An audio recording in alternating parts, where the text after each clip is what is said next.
Hello everyone, Abhishek here. आप सभी का स्वागत है फार्मेसी पाठशाला के यूट्यूब चैनल पे। आज हम डिस्कस करने जा रहे हैं डिफरेंट फार्माकोलॉजी रिसेप्टर्स के बारे में, उनके नेम, लोकेशन एंड उनके फंक्शन के बारे में। तो चलिए शुरू करते हैं। सबसे पहले हम डिस्कस करेंगे कोलिनर्जिक रिसेप्टर्स के बारे में कि कोलिनर्जिक रिसेप्टर्स कितने टाइप्स के होते हैं, बॉडी में कहाँ कहाँ ये प्रेजेंट होते हैं, उनकी लोकेशन क्या है, उनके फंक्शंस क्या क्या है।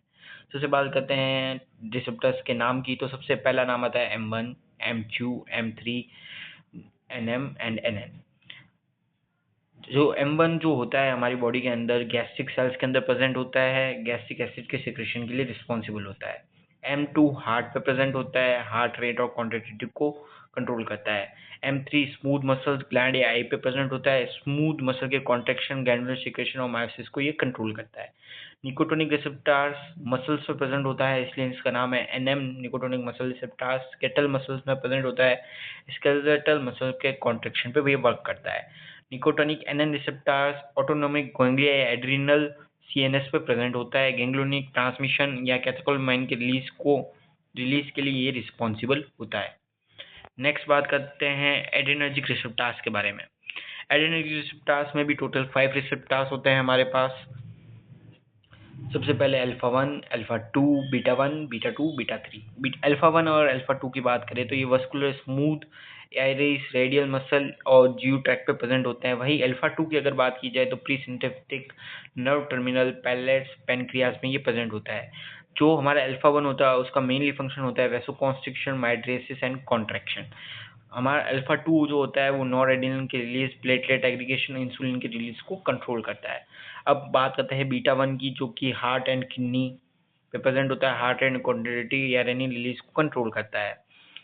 बीटा ब्लॉकर भी हम यूज करते हैं, इसे हम आप रिलेट कर सकते हैं। B2 bronchial smooth muscles, uterus, blood vessels and skeletal muscles के अंदर प्रेजेंट होता है। ब्रोंकाइल्स के अंदर ये ब्रोंकोडाइलेशन करता है, वेसल्स में वेसोडाइलेशन करता है और यूट्राइन में यूट्राइन का रिलैक्सेशन करता है। बात करते हैं बीटा 3 की, तो ये हमारे एडिपोस टिश्यू पे होता है जो लिपोलाइसिस के लिए रिस्पॉन्सिबल होता है। नेक्स्ट अगर हम बात करें हमारे डोपामाइनर्जिक रिसेप्टर्स के बारे में, ये हमारे मेनली 2 टाइप्स के होते हैं, D1, D2। दोनों ही हमारे CNS के अंदर प्रेजेंट होते हैं।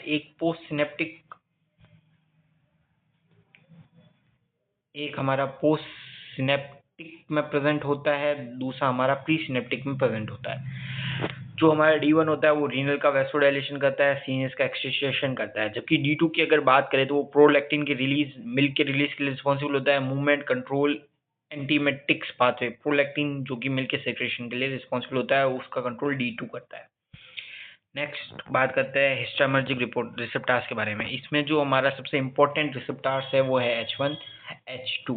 मेनली H1 ब्लॉकर्स और H2 ब्लॉकर्स यूज किए जाते हैं। H1 ब्लॉकर्स एलर्जिक कंडीशन में यूज करते हैं और H2 ब्लॉकर्स हम गैस्ट्रिक या अल्सर की कंडीशन में यूज करते हैं।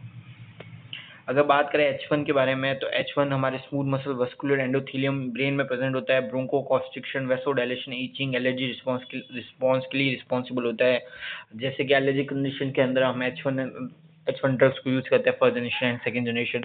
अब अगर बात करें H2 की तो H2 हमारा गैस्ट्रिक सेल्स में प्रेजेंट होता है, गैस्ट्रिक एसिड के सिक्रेशन को ये बढ़ाता है और हार्ट रेट पे भी इसका लिटिल बिट इफेक्ट होता है। H2 की अगर अपन बात करते हैं तो H2 में अपन रेनिटिडीन वगैरह यूज करते हैं।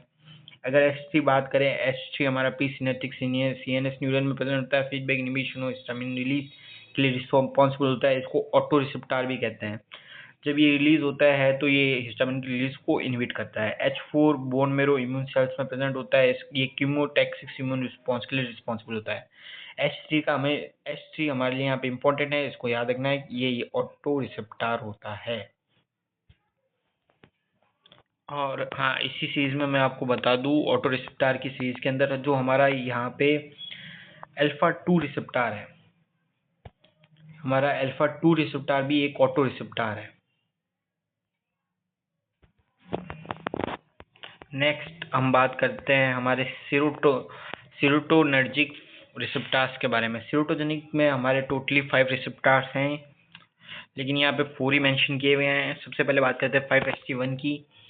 5-HT1 CNS cerebral blood vessels के अंदर प्रेजेंट होता है। इसका मेन फंक्शन जो होता है neuronal inhibition, vasoconstriction used in migraine. 5:2 की बात करें, CNS platelet smooth muscle, platelet aggregation smooth muscle contraction. 5:3 बहुत फेमस है अपने CTZ, GI ट्रैक के अंदर, वैगल इन्फ्लुएंस के अंदर, nausea vomiting reflex, GI motility वगैरह ये कंडक्ट करता है। 5:3 ब्लॉकर वॉमिटिंग के अंदर काफ़ी ज़्यादा यूज भी किए जाता है। 5:4 GI ट्रैक में प्रेजेंट होता है, GIT की मोटिलिटी को ये इंक्रीज करता है, यानी मूवमेंट को। नेक्स्ट अगर बात करें हम गाबा एंड ग्लूटामेट रिसेप्टार्स के बारे में, तो ये मेनली 4 हैं: GABA A, GABA B, NMDA glutamate receptor, AMPA glutamate receptor.